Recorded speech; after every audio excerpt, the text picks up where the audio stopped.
ខ្ញុំមិនចេះរាំនោះទេរាំចេះជាពិសេសពេលរាំធំប៉ះសប្បាយណាស់ជាមួយនឹងបងបាយដាក់កាពឹងដាក់កំពុងកំស៊ី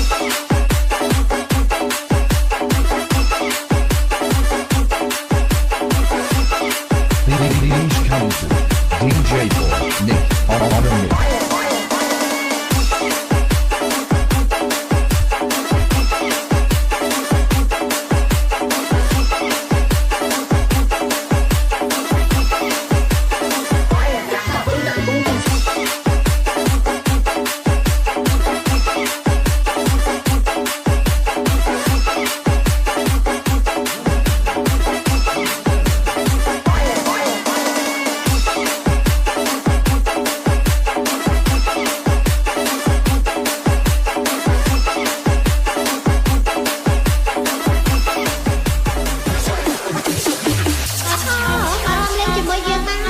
ខ្ញុំមិនចេះរាំនោះទេ